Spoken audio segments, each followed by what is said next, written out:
Good morning and welcome to Hangin With The Chads. I am your host, Chad Springer, and my great tag team partner, Chad Boudreaux, is with me as always.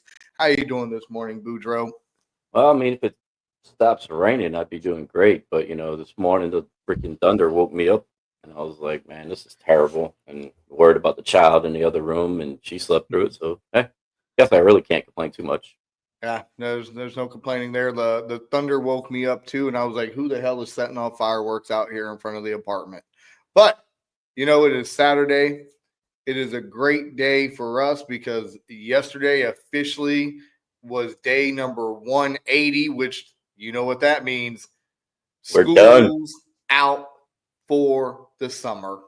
And I'm not going to sing that song because I don't want them to come back and say copyright. But I will say school's out for the summer for some people. But for people like us, we have to make a few appearances every now and then.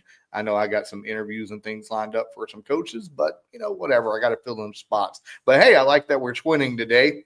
Yeah, we are. It's weird, I definitely got to plug in. We now have a store up and running, ladies and gentlemen. Get all your Hanging with the Chad gear you want, and we're running a good little special right now on a lot of our items. So support the show, support the calls, and hey, speaking of support, we got a shout out right now. Our little tykes are playing some games right now. The St. Augustine Strikeouts. They are currently playing against the 5-Star Mafia 12U team. I'm assuming it's out of Crawford, Florida. I could be wrong. And at noon today, they're going to be playing the Florida Dodgers 12U team. So good luck, boys, and you better hit home runs because we don't like strikeouts. We didn't get you the bat for striking out. We got you the bat to hit dingers, and we want to see some videos. So hit some dingers, boys. hit some dingers, boys. Don't ever forget it.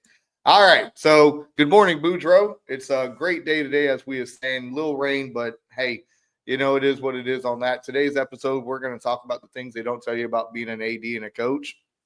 And we got some great topics, and we're going to end it up with the draft today, man. It's going to be a really fun day. If I'm ready, I know you're always ready. Let's get into it with our top sports news right now. Coming out of the NBA, the Thunder, they beat down Minnesota. They broke their spirit. They broke their will to live. The Thunder is going to the NBA Finals, and they're going to await the winner of the Pacers and Knicks series, which that's going to end up being a really good series there, buddy. So originally I had picked the Timberwolves and the Knicks, and it looks like I'm going to be 0 for 2 on both of them. How are you feeling about yours? I mean, OKC is OKC, man. They ever since KD came in the league and he was playing for them, and then now the way they are now, like they haven't really fell off the map. Like once they came up to the top, they stayed there. So they do what they do. I mean, yeah. They play quick, fast, and you better keep up with them or they're gonna break your will, like you said. When it comes to Pacers Knicks, I got this one completely wrong. After the Pacers came back after being 20 down, I thought the series was completely over. I said the Knicks would get one. Well, they came and got two. So I'm just going to stop talking about anything when it comes to predicting stuff because apparently I'm completely wrong in the past few weeks. So, I think it's going to be a great series. If I think it is, I don't know. For my boy Melo, I do hope the Pacers close it out tonight because he's going to be at the game. But we'll see what happens, man. We'll see. Yeah, that's very interesting. It's going to be I don't know what the interstate number is going from Indiana to OKC, but I think that's what it's going to be. I'll just call it the Mississippi River Interstate because I'm going to assume it goes to those places too. But SGA MVP, he does MVP things. Chet Holmgren and all the crew. I'm proud of the youngins. So this is clearly changing of the guard going on in the league. Ant-Man, we wanted you to go, but it's not your year, bud. So bounce back next year. NHL, Mr. Stanley Cup, he is ready for his finals to take place. It will be, ladies and gentlemen, the Oilers of Edmonton and the Panthers of Florida, which means now for the 6th consecutive year in a row, the hottest state to hold a hockey team, which we don't see ice except in the bathtub or the ice machine. Florida has a team in the Stanley Cup Finals, and you know what? I'm picking the Panthers to win. Plain and simple, that's what I'm going to say. I'm not going to say anything else. They beat my Hurricanes, so they deserve to win Lord Stanley Cup. It kind of goes to what we just talked about in the NBA, right?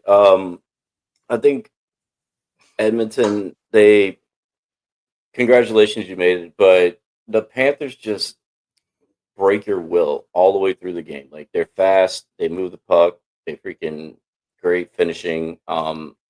They put the pressure on you and they don't get off of it. It's like what we always say: once you go up, keep your foot on the throat. That's what the Panthers do. They just keep plugging away, keep pushing you until you finally break your will, and then they smell that blood and they keep going at it. That's why they keep scoring like 6, 4, 5, 6 goals a game, because they smell the blood and they keep going. Look, my car needs oil. The turf tank needs some oil. Somebody's elbow needs oil. Panthers in 5. That's all I'm going to say. Panthers in 5. That's what I'm going. And, speaking of going fast and getting somewhere in 5 seconds, hey, your boys in F1, they're in the Spanish GP down in Barcelona. I'm assuming the race is tomorrow. The Braxton today will qualify today. Any updates on that?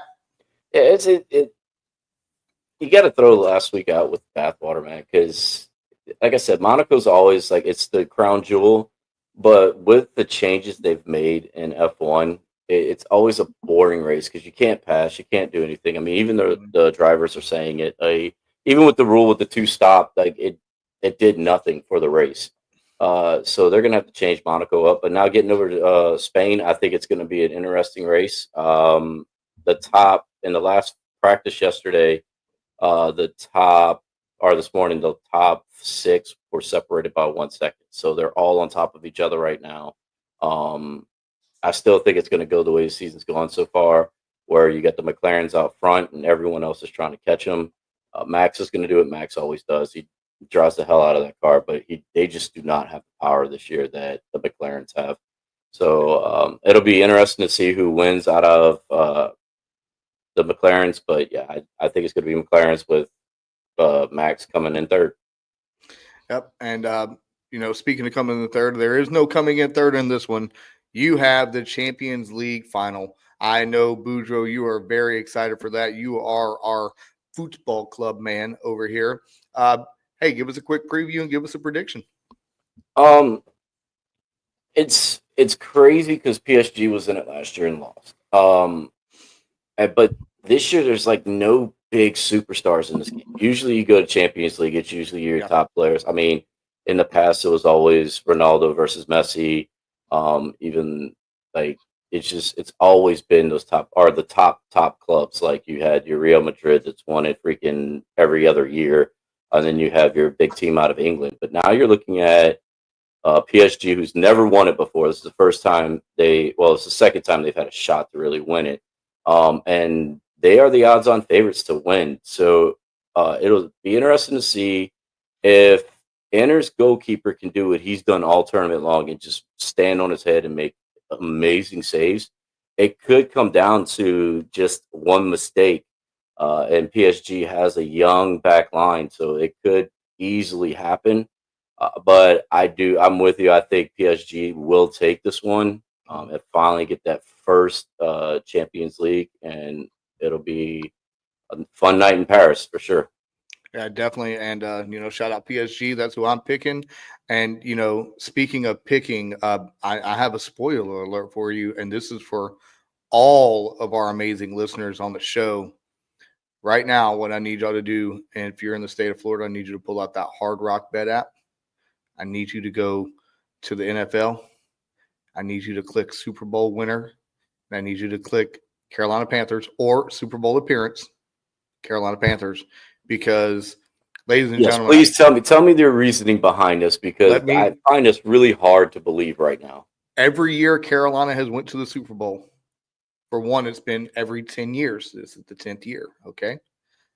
Ohio State has won a national championship previously. Carolina opens the year in Jacksonville, and the amazing Jennifer Lopez divorced her husband. So, in 2002, 2003, Ohio State was the national champions. The year before, when Ohio State won the national championship, Carolina Panthers had a losing record. The following season, Carolina opened up with a win in Jacksonville, so to open the 2002-2003 season. That year, J-Lo filed for divorce from Chris Judd, and then the Carolina Panthers made it to the Super Bowl. In 2014-2015, Ohio State won the national championship while Carolina had a losing record. They opened the year up at Jacksonville, beating the Jacksonville Jaguars with Cam Newton. J-Lo filed for divorce from Mr. Mark Anthony, and Carolina Panthers went to play in the Super Bowl.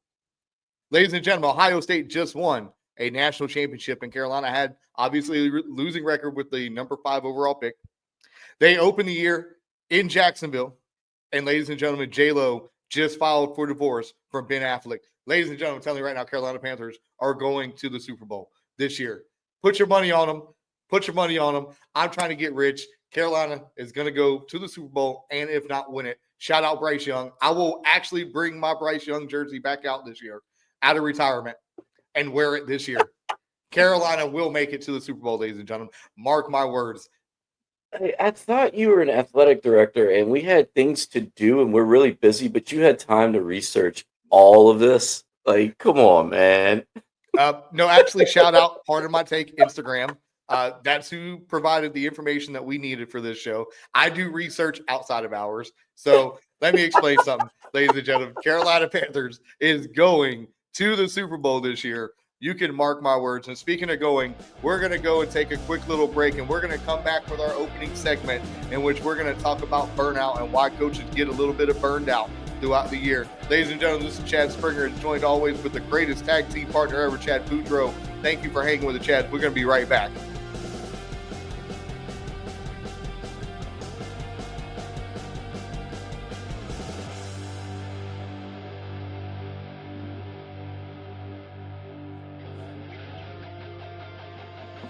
Hey, good morning, ladies and gentlemen. We're back after that quick break. If you notice on the quick break, we shouted out Mike's 3D printing for the awesome gear we have. As you see the turnover chain right behind Boudreaux, you see Thor's hammer on this side of me. We got some amazing coasters right here too. I don't know why, but I use them. It is what it is. But shout out Mike's 3D printing for all your 3D printing needs. Please visit him. And also, again, we got to shout out our little ones. The St. Augustine Strikeout Show better be winning today. I'm going to get an update here soon. Hopefully I get an in-game update. Maybe we might just have to bring Coach Mike in and talk about the game. Speaking of talk about it, here we go. We're going to jump into our first segment, ladies and gentlemen. We're going to talk to you about burnout. Why burnout is, not the important thing, but why burnout exists within coaching. So Boudreaux, let's talk to him about what causes burnout here. We're going to talk about AD and coaching side because we have experience in both. So what exactly is burnout in your opinion for everybody to understand? It's you lose the passion for what you're doing. It basically, from my experience, it happens when you pretty much go 24/7, 100 miles an hour doing the thing you love doing. Mm-hmm. So when you're coaching, it could be a football coach, like watching film till 3 a.m. all year long. Besides, like, ever spending time with his family, just checking out completely, putting the phone on the other side of the room, not looking at it. Mm-hmm. And honestly, for me as a soccer coach, not watching soccer was one thing that helped me get through it. I love the sport. I love everything about it. It's what I do. It's my passion. But when I started watching soccer every day, living as a soccer coach, just watching it, freaking coming up with game plans, everything, and never really spending time with family and just really checking out of it. At the end of the season, I started writing my resignation letters because I was so burnt out on it. I was like, well, what am I doing? And eventually I realized it, and thanks to my wife who's been there, and she basically, every time we go on vacation, she takes my phone away from me. That was a big help. And then becoming AD was the same thing, where I felt like I had to be there for my coaches 24/7. So I'd get a text message at 1 o'clock in the morning from a coach, and I'm like, I'd wake up and answer it, and then I started feeling burnt out after the first year, and she went in and secretly changed my phone to where I don't get phone calls between the hours of 6 or 10 at night and 6 in the morning. So that helped me out too. So it's literally just check. You got to check out. You can't just sit there and do it every day, all day, and never be just checking out. Just zone out. Find a show that you just like work out. Like I started working out a lot more now. Just to give me that alone time, even if it's just 30 minutes a day, just to give me that alone time for a few minutes and get everything out of my system to where I can go right back into it. Yeah, absolutely, man. A lot of the burnout, just like you said, some lack of balance between your work life and your school life, wearing too many hats. Like, hey, we can speak on it. We wear a lot of hats. I mean, I'm not just an AD. I'm a campus monitor. Sometimes I'm a safety and supervision super monitor. I'm in charge of the school website, the school social media pages. I'm in charge of the school van. It's just, always there's something always that you're wearing a lot of hats for, and it burns you out too. Like from the AD side, I was on the Educational AD podcast with Jake Van Sheer this week. We recorded my episode, and we spoke about my first year as an AD. I was everywhere, brand new AD. I wanted to make people know that, hey, I support you. I'm here. Got burned out real quick, especially over there in the Windy City when I'm going to 18 different state championships in a week in 18 different cities in the state of Florida. Not that many, but you get what I'm saying. But it's hard sometimes to balance your work and your life, and I make a point now. I got my work phone, I got my personal phone. Not a lot of people have my personal number except for those who truly need the number. And I tell them, I'm like, hey, you call this number, I'm going to answer. But if you call this, it better be life or death whenever I'm not in school. Because one thing I learned, and one thing I can tell everybody, if that coach calls you at 7:00 at night with a problem, it's still going to be that same damn problem at 7:30 tomorrow morning.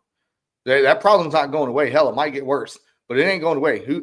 What person from the district is going to sit up at 7:00 at night? Now, if it's something crazy like a severe injury, damage to the school, that's a totally different story. But if the coach is complaining about a referee, bro, you can complain to me at 7:30 in the morning, and we'll deal with it. But I learned to do it.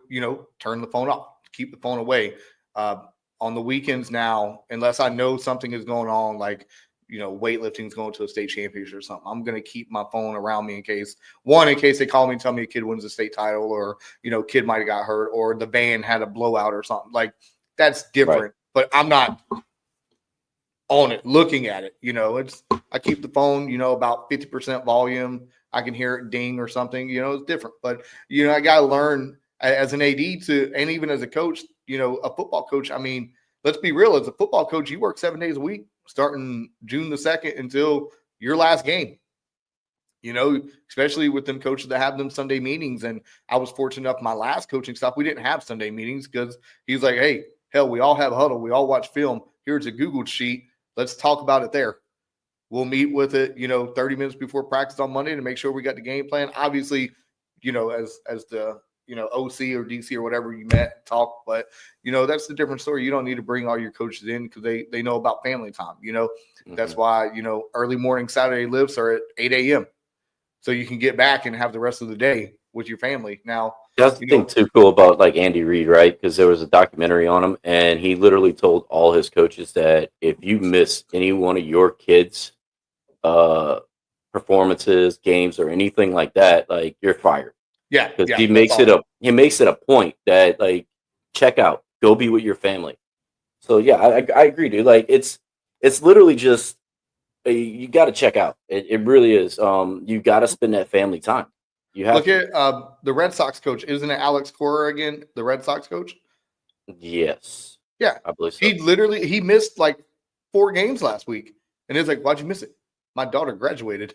He's like, he literally said, he's like, this is my job, but it is not my life. That's that's coming from a guy that makes millions to coach the game he loves. You know, I coach the biggest ball club, well, one of the biggest ball clubs in the world, with a ring, baby. Yeah. So, you know, coming from that and hearing if you miss things, I'm going to fire you. That's great. You know, I love being on staffs where I tell my coaches, I promote family because let's be real. Some of my coaches might be single parents. Hey, bring your kid to practice. We'll make sure we watch them. You know, it's a family. I had a coach carrying a baby on the sideline before. Whatever. You know, I mean, you've seen me too at games where my family's with me. Like exactly. I bring them with me, and it was one thing that a former AD told me whenever I was coaching. He walked up to me after one of the games, and he was like, "You got this right." Because before the game, my wife and I would have dinner. We'd sit on the field and have dinner, or we'd sit in the locker room or in the office and have dinner. My kid's there running around doing whatever she wants to do. Yep. And then I go to the game, and the first thing is my daughter comes right after the game. My daughter comes running across the field and gives me a hug. Yep. It was like you have to include them into it, and that's the one thing that's going to help. Because if your family's involved in it, your family's there for you, and you give them that time when it's their time.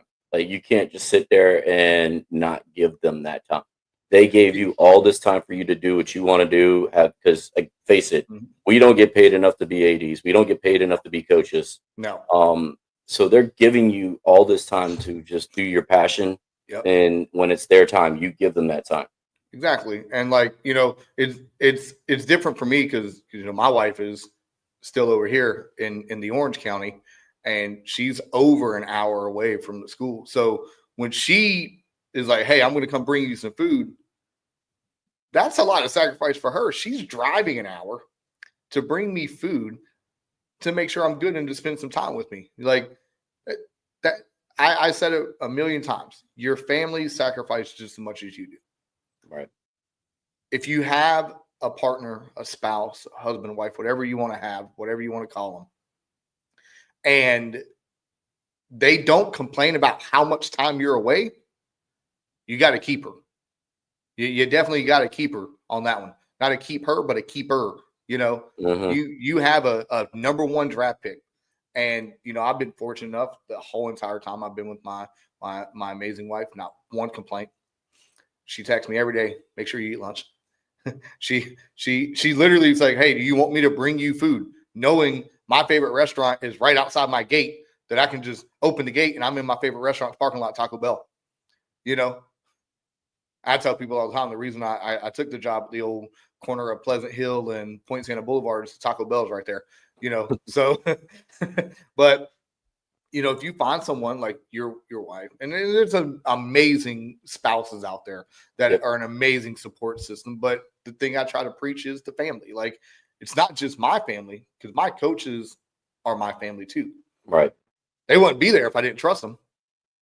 They wouldn't be there if I didn't have some type of caring about them, and that's one thing that I'm positive about this year. One of my coaches came up and she told me, she said, "You're doing the right thing. We're finally understanding what you're trying to build here, and we are 100% on board."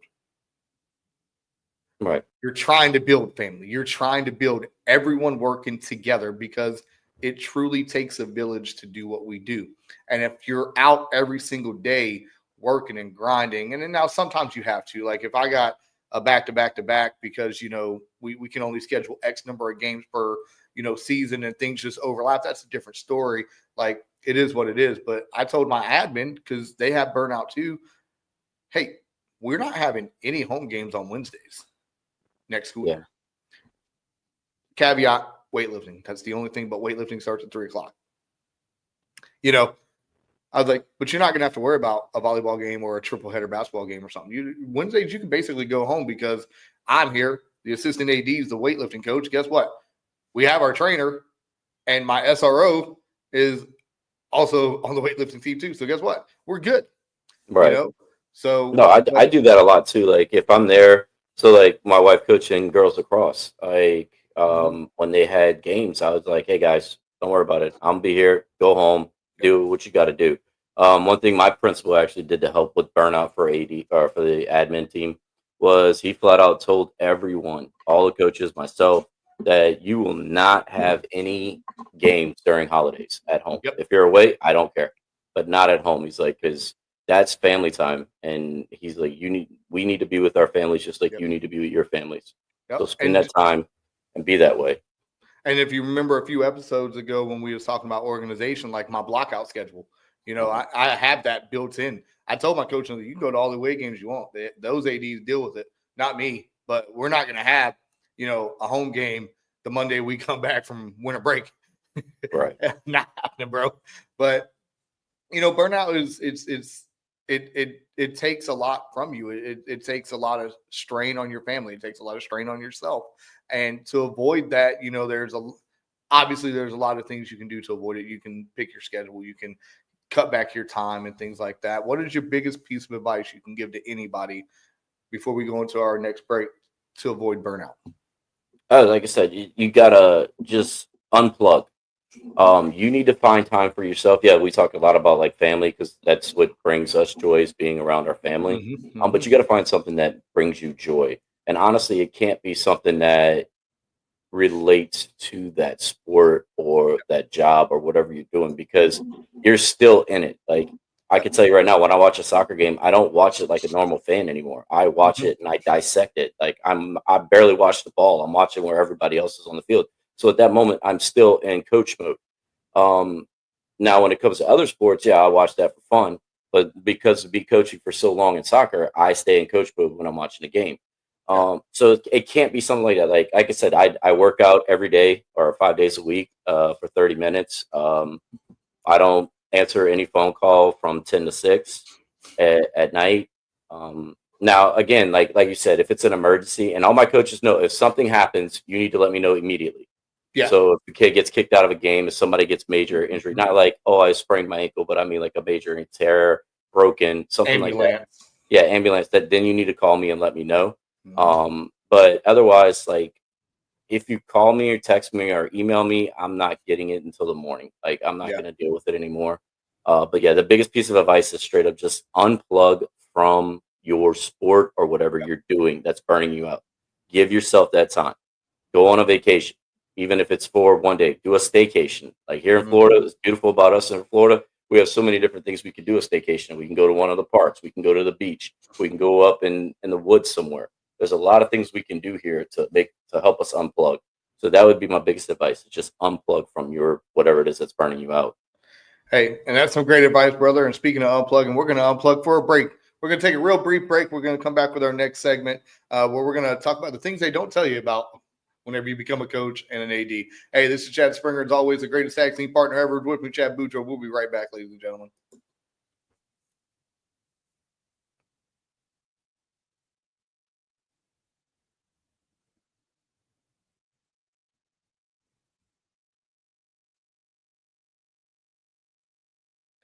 Hey, good morning. Welcome back to Hanging with the Chads. I'm Chad Springer, joined as always by the greatest tag team partner ever, Mr. Chad Boudreaux. Hey, Boudreaux, this is a real good talking we got going on today. But hey, now we're going to get in a little interesting one that might touch a little bit of feelings on some people. Maybe step on a few toes. And you know us, we don't mind having a little controversy over here because controversy creates cash, as the great Eric Bischoff once said.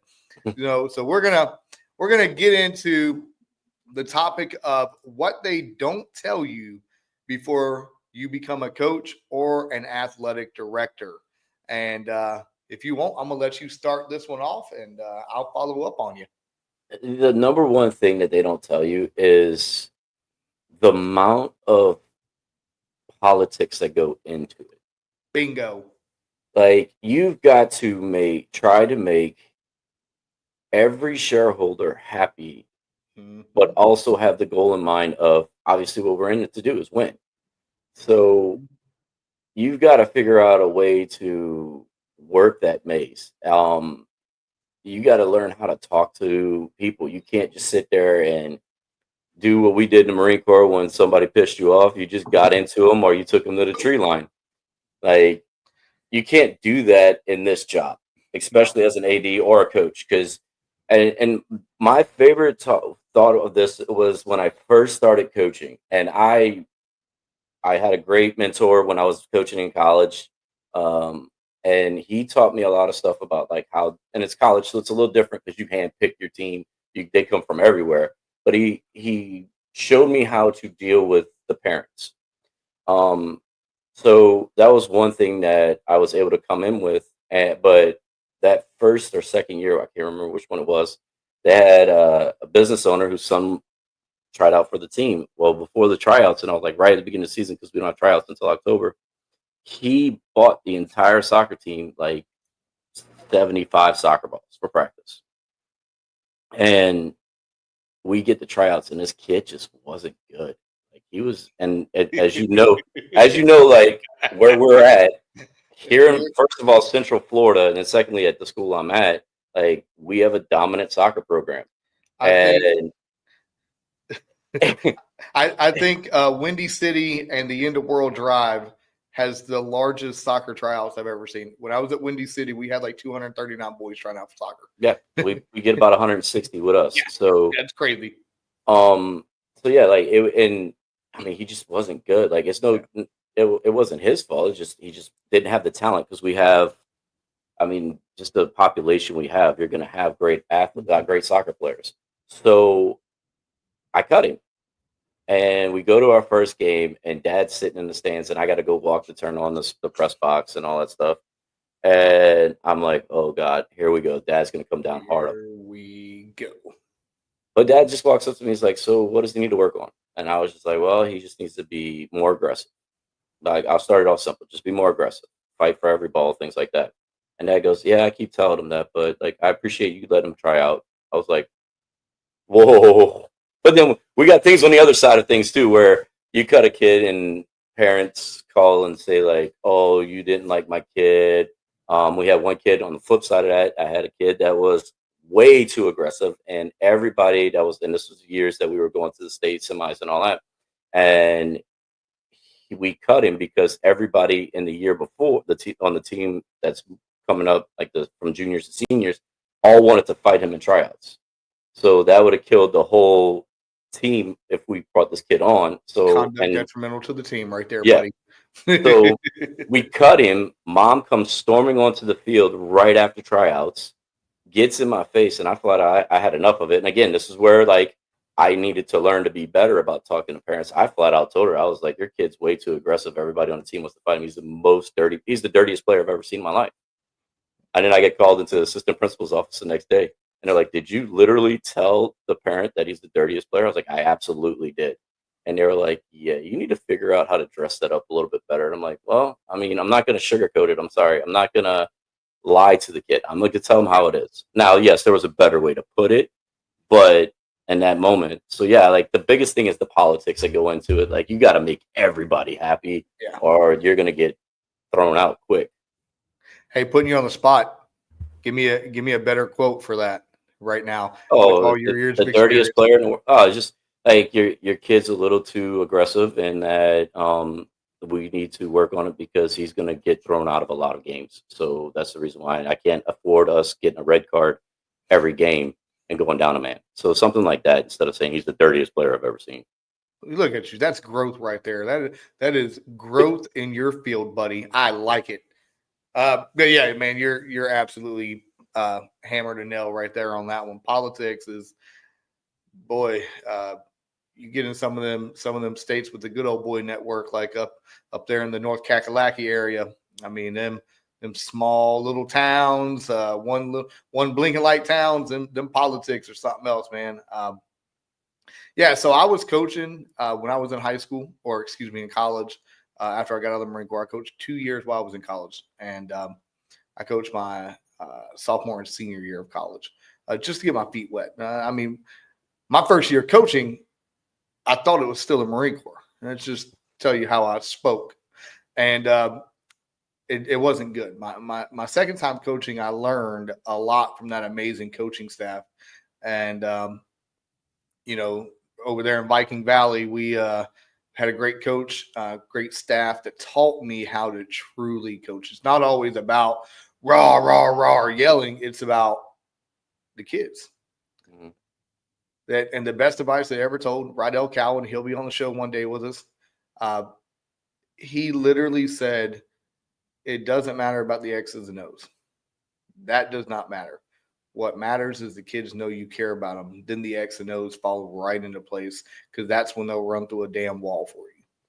And, I learned a little bit about politics at a certain spot, and learned real quick when a new admin comes in, what happens. I learned real quick that if you come in with a head coach and the head coach gets let go, you're probably letting go too.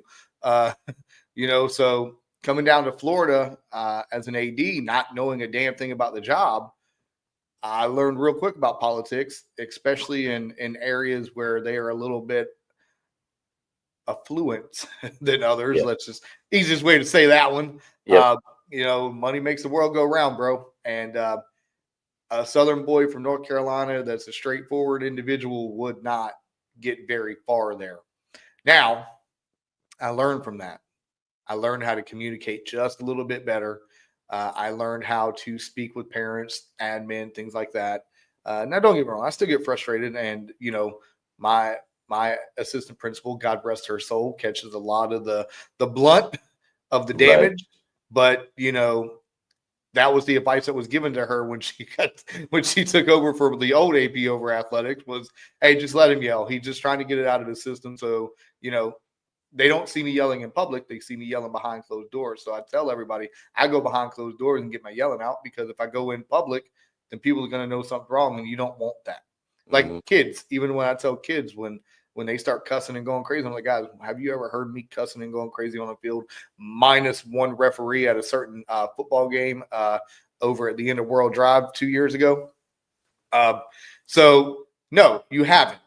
Yeah, but you did that one to protect the players. That was the difference. You were protecting the players, because I remember you called me over for that one, and we got him kicked. That was the first time I've ever been in my life, out of every football game I've ever, every athletic event I've ever been at. That was the first time that I watched the head referee eject another referee. That was the craziest thing I've ever seen in my life. Look, man, I was, and that night I was not in the right frame of mind either. No, you weren't. Backstory, ladies and gentlemen, I played Boudreaux School September 2023. I walked on the football field and found out my best friend died. Obviously, I'm not leaving because I got a game I got to be at. And, if I left, what would really go on? You know what I'm saying? So backstory is the referee was talking not so nice to two of my athletes. And I had said something, and he told me basically to back the F up. Now, my SROs were standing beside me. They was beside me when I got the phone call, and we're really tight. And I was literally like, sir, I will say something to you, and we will have a conversation real quick in those words. And he's like, I'll throw you out of the game. I was like, I won't leave this field. I guarantee you. I was like, and my SRO was like, yeah, he won't leave. And then I was just like, you know what? I called TW. I called Boudreaux. I was like, yo, come over here. Get this rep before I say something. At halftime, I walked straight to the white hat on the field. Boudreaux was there, and we're just talking. And then Boudreaux had to handle his business at the end. I appreciate you on that one.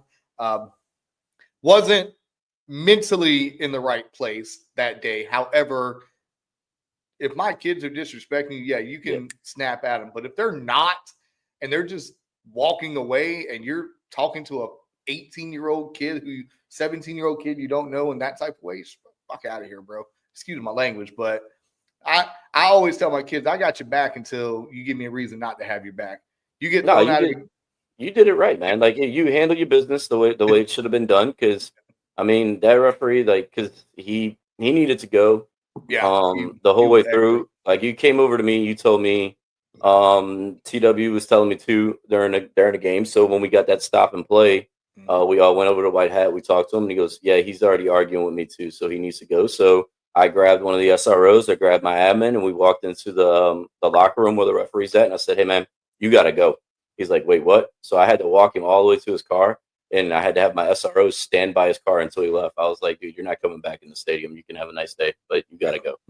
You get half the pay too, buddy. We're definitely reconciling that pay.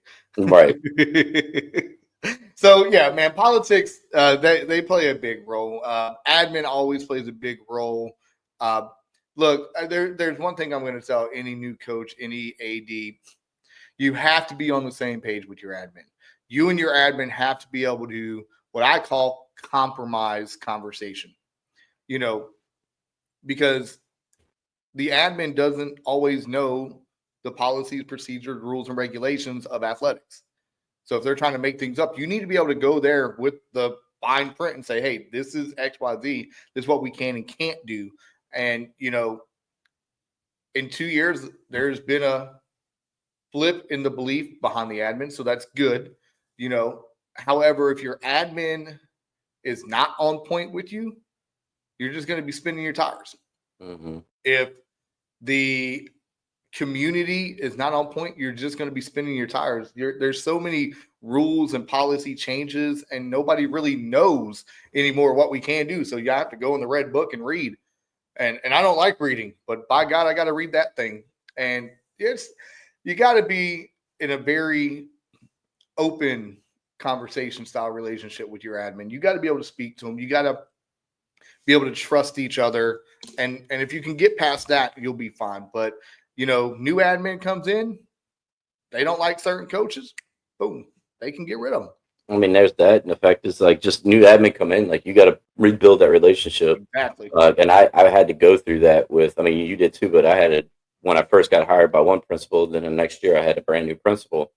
And lucky for me that both the principals were athletes and coaches. So it helped. They understood what I was trying to accomplish and what our program was trying to go. And then the great thing about it too is that they were able to give actually good advice through it all.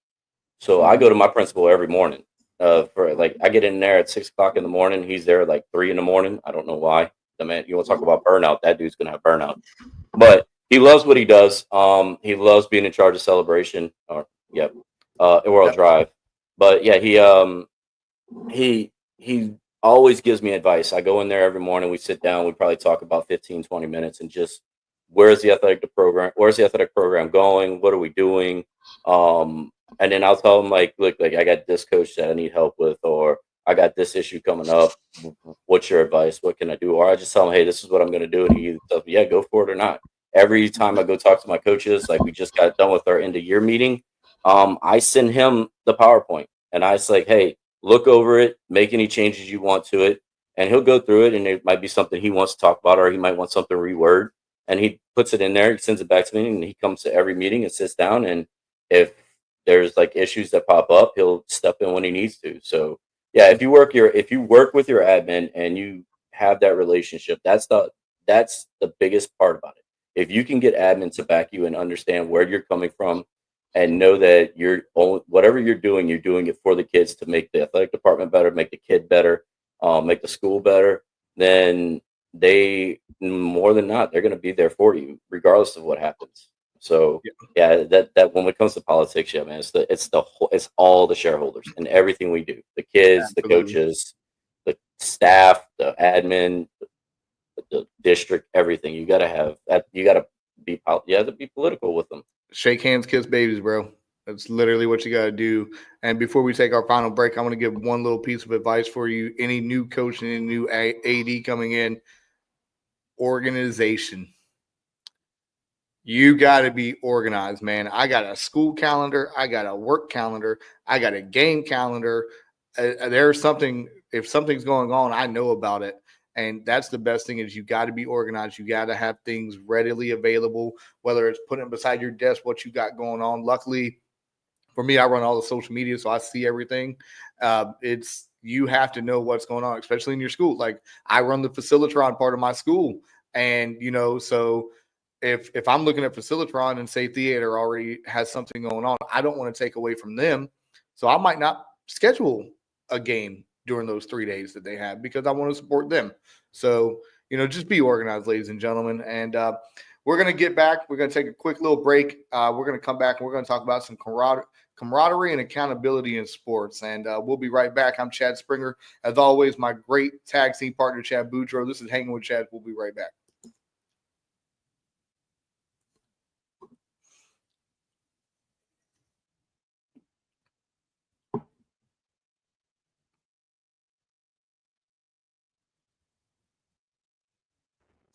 Good morning. Welcome back to Hanging with the Chads. I'm Chad Springer, joined always by the greatest tag team partner in history of podcasts, Mr. Chad Boudreaux. Hey, Boudreaux, we're going to mix and blur the lines between military and, AD coaching. We're going to talk about camaraderie and accountability and how that applies to us in everything we do.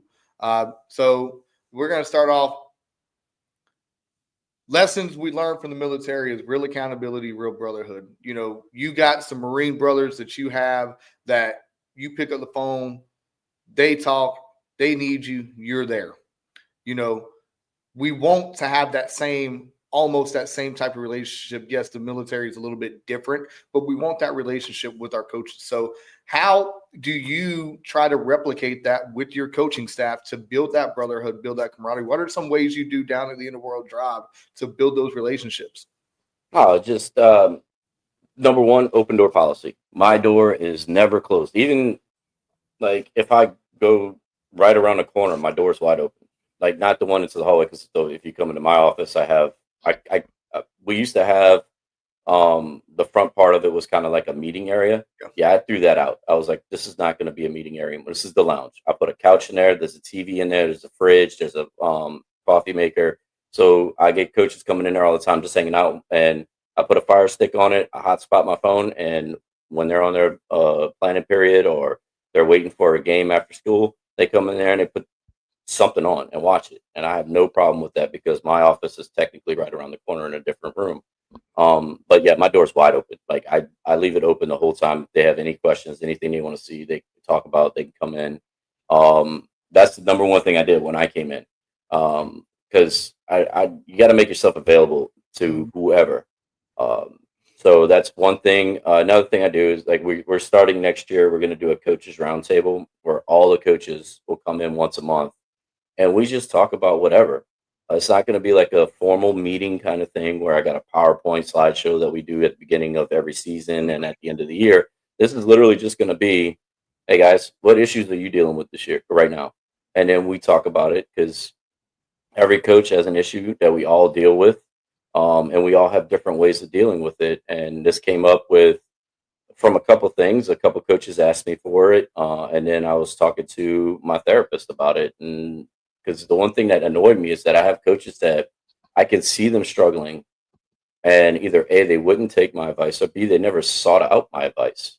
I'm not saying I'm the greatest coach in the world, but my track record does speak for itself by all the 15 to 17 titles that I have in that trophy case in the 10 years that I've been coaching. So the coaches that have seek my advice, I mean, our boys lacrosse coach seek my advice going into the district championship game and ended up winning it for the first time ever. I have my flag football coach saw me how I was handling the girls lacrosse team for the one game I coached for them because our coach quit on us right at the beginning of the year. And he was standing there and he's like, "What are you doing? It's halftime." Well, I give my kids 5 minutes to just talk about whatever they want, get it out of their system. And then that last 5 minutes is my time. And he saw that and he put it with his team and he's like, it works amazing. So it's not just because of what I've done, but I've witnessed it where when coaches start collaborating with each other, things run smoother and they can build that camaraderie because then they're going to support each other. So that's another way we do it. Get-togethers are a good way to do it. Like have like the families come in and just like out of school, in the school, it doesn't matter, but just have all the families together where they can meet each other. And that's another way that it happens. Like those mandatory fun days that we used to have in the Marine Corps, right? Like, yeah, they sucked. We hated them all because they were mandatory fun days because we just wanted to go home and drink beer. But at the end of the day, it did bring families together, not just the two Marines together. It brought their whole family in there, and now you get to see who their family is, and then it brought it closer together. So those are three different ways we do it. So yeah, I like those ideas. I try to have an open door policy, but I don't have a suite like you. I got a classroom, so they got to knock because I do not have the key cut for coaches just to come in there, and that could be mainly because I got stuff in there, and I got my personal stuff in there. I mean, it's not that I don't trust my coaches. I don't trust people that work on campus that have access to that. So I just keep it cut on the master key, because if you got a master key, you have a reason to go in my office. That's that simple. Or excuse my classroom. I'm actually moving to another room now, so I might put it back on it to let my coaches come in, but then I might not, because I don't want to walk in there and they'd be drinking my chair wine or something. Yeah. So at the end of the day, I'm always, during the school day, I try to be as available as I can for my coaches. I tell my coach all the time, I was like, if y'all just think I sit in my office all day and do absolutely nothing but look at the walls, you're wrong. I was like, most of the time I'm not even in my office. And, coaches are finally realizing that. So I just try to talk to them as much as I can, give them advice. We want to start doing the whole out of work get-togethers, but coaches do have some quote unquote reservations on that. So I got to pick and choose who I bring, not coaching wise, but they don't want everybody there. I'm like, well, everybody helps out. They're like, just make it for the coaches. Like, fine, I'll just make it for the coaches and whatever. Cool. So I compromise with them a little bit. But no, my coaches, I got my coaches, like they hold me accountable just like I hold them. My assistant AD, he's one of my closest friends in the school. If he feels like I should do something differently or he doesn't agree with something, we hash it out and we talk about it. My volleyball coach, she's the same way, because we built that relationship that, they can get that freedom to come in and, say something. Now, if I got a first year coach who's never coached and doesn't know what's going on, I mean, you can tell me all you want, but we're still going to do it this way type deal. But I try to give everybody that freedom. Like in our end of year meetings, we have one with admin, but then we have one by ourselves, where it's, you tell me what you really need to tell me. If I need to work on something, if you need something that you don't want to talk about in front of admin, let's hash it out. Let's talk about it. And that seems to work. And the biggest thing I would tell you is, like, when it comes to that whole accountability, it's with everybody. So it's just, the kids, you coach them hard, but you love them harder. I mean, if you got that kid that's like me, that's so outgoing and crazy every day, and then they come in for like 4 days acting like you, quiet and reserved, hey, you might want to talk to old buddy, make sure he's good, and, I've learned a lot about our kids. Like, some of their situations are not ideal. So that's why I keep, the Gatorades in my fridge. That's why I keep the protein shakes in my fridge. That's, little buddy's hungry, cool, whatever. And that's why I had that big room, was to make it almost like a lounge area for the coach and the kids to come in there and chill. That's why I got a TV in there. That's why I got a PlayStation 3 in there. Only one game though, NCAA football 14. But at the end of the day, like, that, it's because I want them to have a place, especially with, the whole house build and safety and security. If my coach is running late, guess what? All the dang kids can come in there and just hang out. Right. They have their pregame meals in there. I don't care. Just clean up your trash. So I walked in at our volleyball districts for girls volleyball. We host our first ever district game. The coach bought them all Chick-fil-A. Obviously, she gets me Chick-fil-A because, the rule, if they eat, I eat. So that's the rule. But I walked in and the girls literally, because I had my computer on, because my computer is connected to the TV. So I had, ESPN or something on. I came in, they're in there watching SpongeBob SquarePants, getting ready for their game. I'm like, oh, whatever. Just went over to my desk, started working, But at the end of the day, you gotta love them. You gotta hold them all accountable, and expect the same thing. Expect honest, open dialogue with respect intended. Because I tell people, like, people know when I'm in a mood. Like, if they're texting me and I'm just shorthanding it or just K, they're like, all right, we'll talk to you when you're in a better mood, because they know it's not going to go place. And the same thing with them. So it's just, building those relationships, you building that, everybody knows you got their back. I mean, that's what opens all those doors up for you. Yeah. On the accountability part too, what I do is I sent out a form for all the coaches to fill out. And of course, in the beginning of it, like I call it my end of year coaches eval. Yeah. But they fill out, and at the top of it's like, what was your record? Where'd you end up in the season? Did you win any championships? Blah, blah, blah. And then I let them grade themselves as a coach. And then at the bottom of it, it literally is, what can I do to help you? And we've had some really good feedback with that. And of course, as a human, you don't want to see there saying like things like you suck, right? Like, even none of them said that you suck, but it might say like, you need to improve on this, this, and this as an athletic director. But then to follow up with that, I literally call in each coach individually and I sit with them and we go through what they wrote on that paper. And before we even start, my first words to them was like, look, I'm not here to talk about wins and losses. That doesn't mean anything to me. Like, of course, I'm an athlete. Of course, I'm the athletic director. I'm a coach. I want to win as much as the next person, and I hate losing. But I want to see growth in you, and I want to see growth in me. So literally, like with them, I tell them my honest feedback on what they said about themselves, and then I tell them flat out, I'm like, what do you want from me? How can I help you, or how can I help this athletic department? And we have some really good conversations about holding myself accountable and making sure that I'm doing what I need to do for them. Because at the end of the day, that's what we're there for. We're there to help our coaches be better and our kids get better. Absolutely. So that I think that's a great one too, because it's right there in writing. So I can always go back throughout the year next year and I can look at it. Hey, am I hitting what I told them I was going to do or what they needed me to do? And if I'm not, I got to change course and go back to try to figure out what I can do for that. And that's where one of the coaches conference thing or the coaches roundtable, that's kind of where it came from. Because like I said, there was a couple of coaches like saying, hey, we need to get together and just talk about some stuff like more frequent. And I was like, okay. And then that two coaches during the meeting itself, they came up to me and said, hey, can we do this? Yep. So yeah, I was like that. I think that was our way of holding each other accountable, because then they have to look back and do self-reflection on where they are as a coach.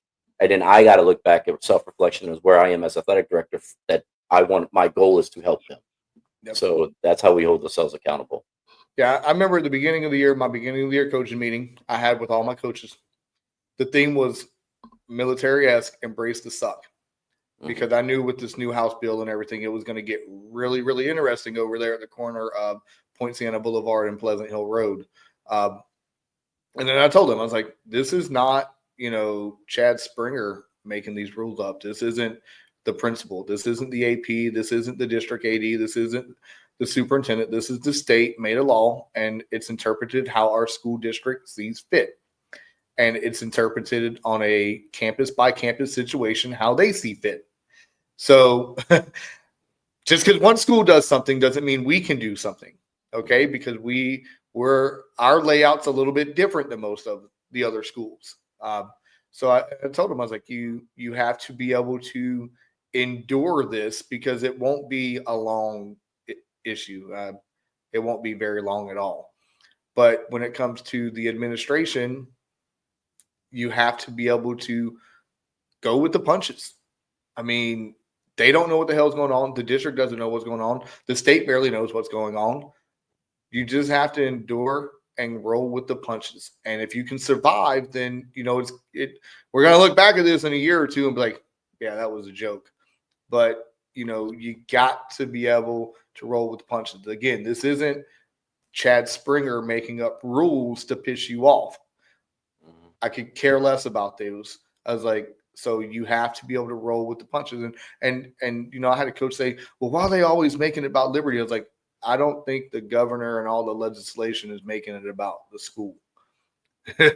Like, get that out of your head. Like, you got to get that out. Luckily, that coach is no longer here, thank God. But you got to just roll with the punches sometime. And for that camaraderie, it's just like being in the military. We went through a lot of crappy situations. In our current jobs, we're never going to have to face adversity like that. Right. But however, you can use that to build your relationships. And that's how you build camaraderie. I want my coaches to talk with each other.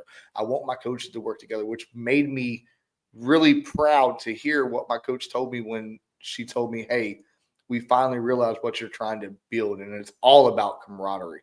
Because if we don't got a lot of space to, so we all got to play in the same sandbox. And, just build that relationship with each other, build that camaraderie, and then we're going to be just fine. And as of right now, we're going to take another quick break, and we're going to come back with our final two little segments we got going on. We're going to get into a little this or that, military versus AD edition, and we're going to get into our amazing draft that we're going to have. Ladies and gentlemen, I'm Chad Springer, joined always by Mr. Chad Boudreaux. Thank you for hanging with the Chads. We'll be right back.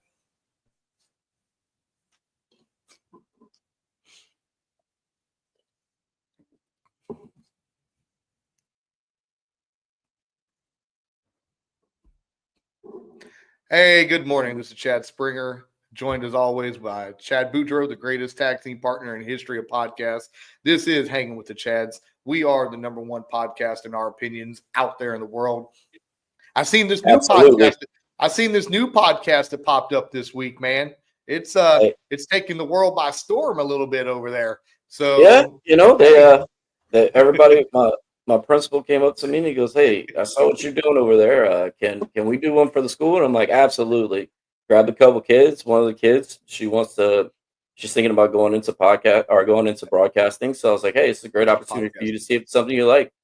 Yeah, So I mean, they did their first episode. They killed it, man. I was they so did. impressed with the way they handled everything. We had it was right there at the football game, right on the track. We had if you watch it, you can see like coaches and athletes and people just walking by left and right. But they handled it. It was real informative. They asked great questions. They asked great Mhm. follow ups. I thought they did a phenomenal job. Um, um, but look forward to doing some more next year. Yeah, absolutely. The old end of the world drive is getting on up to 2025, and down there at the corner of Point Sienna and Pleasant Hill, we're going to work on one ourselves. We did a little trial run. We're going to work on getting a little bit better on it, and I got a kid. He wants to help out, so he's going to help out. I told him it's eventually going to be his because I don't want to deal with two. So but shout out to our digital production team because they're going to be rocking and rolling with us on that a little bit. So it's going to be really fun. But yeah, it's great podcast, great informative stuff that your kids had. Senior principal was on it. That's pretty cool. Your principal getting involved and. It's fun, and here at Hanging with the Chads, we always love to have a little bit of fun. So we're gonna get into a little bit of fun today. We're gonna play a little this or that AD and military edition. We got two questions today, and we're gonna see where you stand on some things there, Mr. Boudreaux. You ready? Yep, let's roll. All right, our very first question: this or that? A coach's office bullshit session after a game, or smoke pit talk after hours? Ooh. Oh, man, that's like, are we talking like just after hours, just after like a normal work day, or after like You going just you outside the just came wire? you just came back from a let's just say you just came back from a little visit in the sandbox and you're decompressing after a long day. Just like after a long game. Um, I would say probably the smoke pit session, only because like that's where those bonds are really formed, right? Like you Facts. go and you just went through hell, and then you get to sit down like we did when we were over there. My CO was a huge cigar smoker, and he'd buy cigars for everyone, and we just sit there, smoke cigars, and just decompress and just like bonded over just either life itself or what we Mhm. saw or just sometimes you just sit there and just stare at each other, just smoking, just watching the smoke, and Yep. like no words are even being said, but that's where those bonds are formed. Or I think a lot of times when you get in these like coach, like you said, bullshit sessions after a game, there's times where those things get super heated. And like if you freaking your defense stopped every drive and then next thing you know they allowed one and your offense could score, that's going to be a very hard conversation between your OC and DC, and your head coach has got to sit there and try to simmer it down. But yeah, a lot of times like that, those bullshit sessions, sometimes like not a lot of times, but some of those bullshit sessions they can get real heated. Where when you decompress after going outside the wire, it's just about, hey man, we survived, we made it back, love you, bro. Like Mhm. let's enjoy the cigar real quick and just enjoy life. Hey, smoke pit talk all day. And that's where I met some of the best friends I ever had in the military. It was the smoke pit, man. And I was unfortunately during that time a tobacco smoker, and I wasn't much into cigars. However, it is what it is. I quit. I've been almost 10 years now, so yay, I did something. However, smoke pit talk all day long, man. It is. You go out there, just sit back, you're just talking, you're enjoying it. Just, I was on a boat during my deployment. So just being able to look out the bay and like see, Egypt on one side or Saudi Arabia on the other when we're going through the Suez Canal, or when we're going through the Straits of Hormuz and Spain's over here, Africa's over here, sit back and you're talking with your friends and you're like, think about your guys back home, the people you grew up with. They're never going to see something like this. Taking that into perspective. So like my work center on the boat was at the back of the ship, right beside the radars. And we had a direct access to it. So we would just go out there at night and just smoke a cigarette and look at the vast ocean, wherever we was at. Just moonlight was the only thing you could see because they cut all the lights out at night. It's meeting those friends there. We had a pilot that used, because on the boat they have everything separate. You got your enlisted, you got your chiefs, you got your officers, and that's the only three things they care about in the Navy. And so like we used to have a officer come down and smoke with us in the enlisted pit. And I looked at him, he was a pilot for B-22s, and I looked at him, I was like, sir, how come you always come down here with us? He's like, that's where all the good shit goes down at. I was like, sir, when are you gonna get me on a flight? He's like, anytime you want to go on one. He's like, I'll put you on the manifest every day. I was like, say less. Sign me up. Sign me up. Let's go. But like he was cool because like I would like I didn't care about giving cigarettes out to people. It was whatever. Here you go, cool. Because my family used to send me like a carton like every month. So like I would always have cigarettes, and I got smart and I made a little business out of it. I'd sell them. So hey, look, man, you need it. I needed some money. It was that's not the worst thing I did on the deployment though. I'll tell you that off the record, so I don't get jumped next time I see some of my friends. But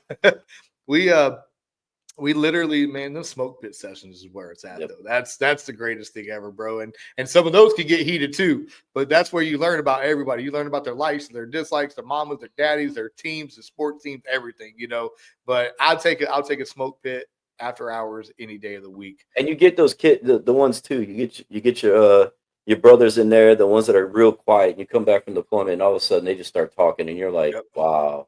Words? That's words of, but it's like when that guy talks, you're like, I better listen because he's not going to talk again. And it's some good words of wisdom coming out of his mouth too. Absolutely. All right. Hey, our next question real quick. An unannounced superintendent district AD visit to the athletic facilities or a surprise base CO pop in? I know which one I'm going for. Honestly, I wouldn't mind like having the superintendent AD come over. Like I got my stuff in order. The base CO, man, you screw that up. And it's unannounced. Popping in. Yeah, you screw that up, man. You're in trouble, bro. Like if you like the AD and superintendent come by, usually they just want to check on things, how things are going, see where you're at. Maybe they'll come out with a list later on and say, hey, I need you to fix this or that. But man, that base CO, you screw that up. That tree line, you're gonna know a lot about that tree line by the time you're done. Look, let me explain something. Our amazing superintendent and district athletic director cannot legally take you to the tree line. They cannot legally have you work 12 on, 12 off for 10 consecutive days. They legally cannot put you restricted to your school for 45 days without pay.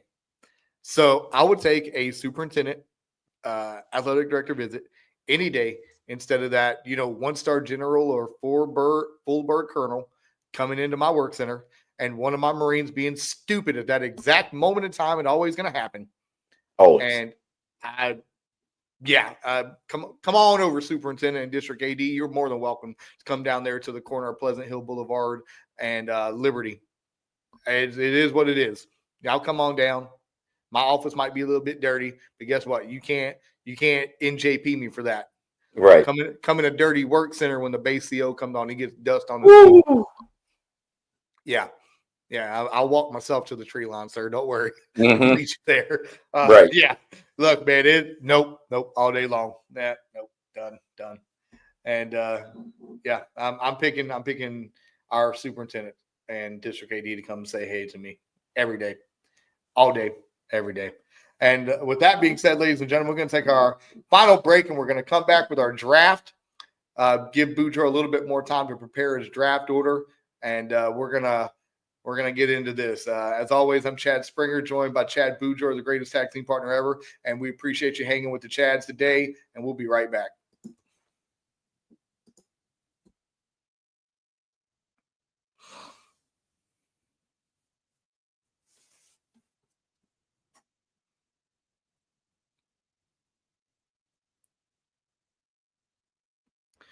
Good morning, and we are back. Welcome to Hanging with the Chads. I'm Chad Springer, joined as always with Chad Boudreaux, the greatest tag team partner. This is Hanging with the Chads. It's been a great show so far, really informative. We hope that you learned something, and now we're going to learn something even more. We're going to find out who's going to have the best top 5 draft of all time for sports movies.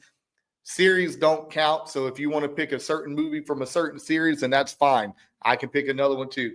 So, Boudreaux, I'm going to let you go first with your number 1 overall pick, which is going to be 5 rounds. And you're going to have 30 seconds in each round to decide your pick. So, Boudreaux, give us your first pick. Field of Dreams. Done. Wow, that was real quick. And dude, it's one of the only movies in that I can watch all the way through and seen it a million times, and I still get teary-eyed at the end. Because every guy who's ever played pitch and catch with their dad you always want that one more time. You want one more time to pitch and catch with your dad. And I always I used to be a pitcher growing up, and my dad made me throw 100 pitches to him every day. So yeah, I would love to have one more pitch and catch, 100%. All right, that's Field of Dreams, the number 1 pick for Boudreaux. My number 1 pick, can't help this, Remember the Titans. You cannot go wrong with Remember the Titans. That was my number 2. Coach Boone took them boys to the state. Gary Bertier, after that car crash, he grew up and took a wrong turn. He became an outlaw motorcycle gang member with the Sons of Anarchy. So he was able to walk and ride again. But, strong side. One of the funniest lines, he's like, man, I'm going to hit you so hard, you ain't going to wake up to your next haircut. And you got to love Big Blue. You got to love all of them. I love that movie. I can watch that movie any day of the week. So my number 1 pick is Remember the Titans. So, Mr. Boudreaux, your second round pick. Miracle. Ooh, that's a good one. And on my defense, never seen it. I read it though. I have it. I will bring it to you. You can watch it. Okay. You have a DVD player still? What's that? I got a PlayStation. We used to watch it on when we go on roads for the regional games and all that stuff. We'd watch it on the way down to the game. So that's why I have it. All right, so you chose the old Miracle, huh? All right, that's not a bad one. I like that one. I really do. Even though I've never seen it, I read it. It's a few reasons why. I mean, you got the underdog story that comes out of it. You got the big bad Russians that are freaking destroying everyone, and then all of a sudden here comes this little college team, and they win it at the end. So it has a little bit to do with just the underdog story behind it, the true story behind it, and I mean the patriotism. I mean, anytime America beat up Russia, I love it. Yep, I understood that, and so I'm gonna go with Rocky IV. There is not a more amazing American patriotic story of kicking Russia's ass than the great Rocky Balboa going 1-on-1 with Drago himself after Drago killed Apollo in the ring. Rocky comes up and he shows the world nothing but heart, grit, and determination and a chin of solid steel.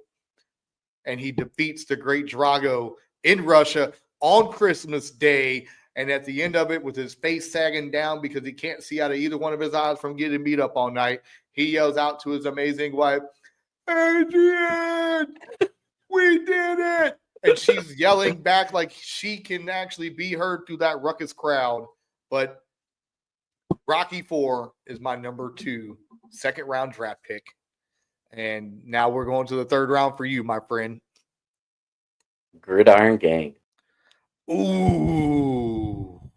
Because it relates to us, right? It relate not the whole like them being in jail and stuff like, but it does relate to us where we have kids that are troubled, and seeing them, like, it motivates you to continue to work hard to get those kids to not follow the path of someone in either their family, their friends, or something like that. So yeah, 100%. That it just because it's so relatable to who we are and what we do, that's the reason why it's there.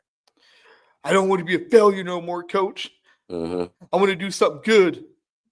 Yeah, that's not a bad one. I like The Rock. He played good in that movie. He did really good. And I'm gonna go a little bit of different side here. We're gonna go to another sport, and my number 3 pick will be Major League.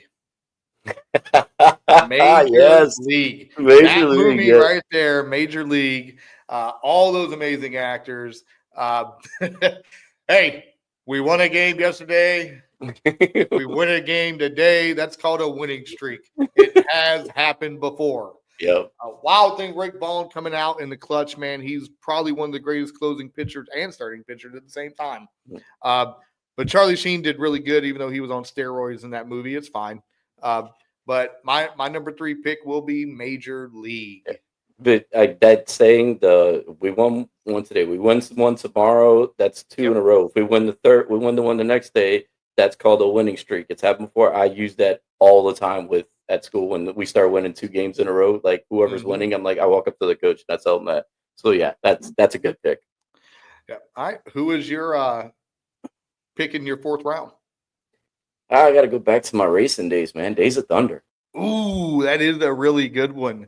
That is a real good pick. Please explain. I mean, like I said, man, I grew up being a huge racing fan. Like I'm a sports guy. I love everything about it. Anytime you put people competing against each other, I love it. But watching it, like I watched it the other day. It was on. I don't remember what it was on, but I was watching it and looking back, and like I wore last week, I had my Davey Allison shirt on. Davey Allison is in the movie. Like you can see his car in the back driving, and I'm like, man, like it's got to be. It just brings me back to time watching racing with my dad. So like it and it was the whole thing too. Like it had like that kind of Jeff Gordon type feel. So if you were a Southern boy, you hated Jeff Gordon, but if you were someone else, you loved Jeff Gordon. And that's kind of how it felt like, right? Like it was more like if you were a fan of Tom Cruise and racing, you were not. That's the California boy. That's not a good old Southern boy thing. Like I wasn't a Jeff Gordon fan growing up because I was a Southern boy. I had to go for my Alabama boys and the Allisons. So.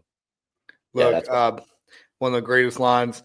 I need a pit. Sorry, we're busy. Are you busy? We're eating ice cream.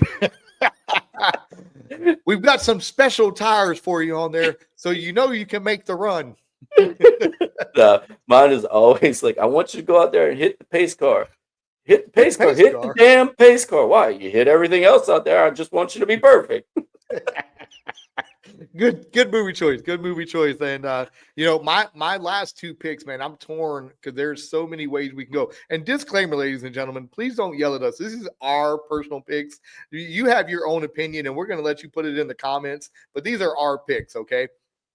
My number 4 pick, and it is my version of Miracle.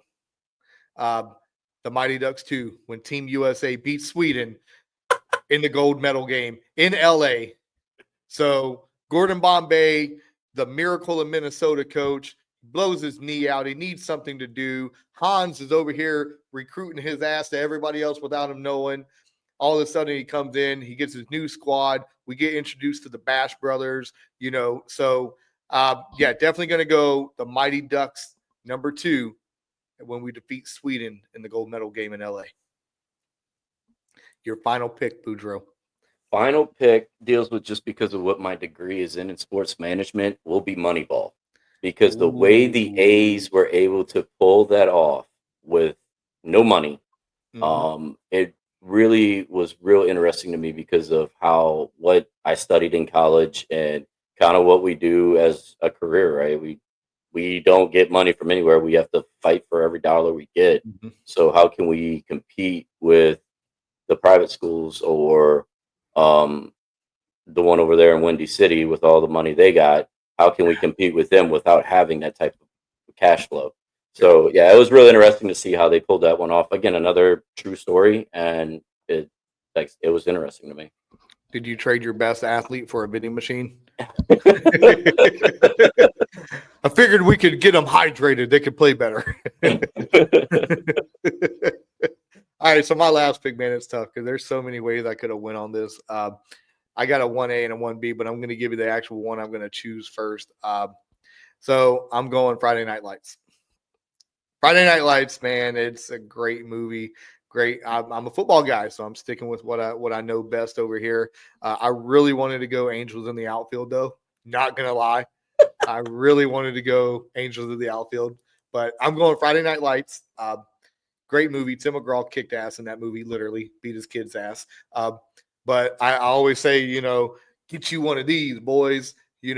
That's when I was getting into coaching, that's what I wanted. I wanted to be in one of them towns that shut down on Friday nights, and it was all about the football team. I want to be able to walk into the barbershop. They pop me a chair up. I don't care about the dinner table. I can wait, but, get a fresh haircut, things like that. But great movie. Mike Winchell, he fought through all his mental illnesses. Chavez, he left Texas. He went somewhere too. But I feel bad for Boobie Miles, the greatest what could have been story in the history of what could have been. So Friday Night Lights is my last pick that I'm going to go.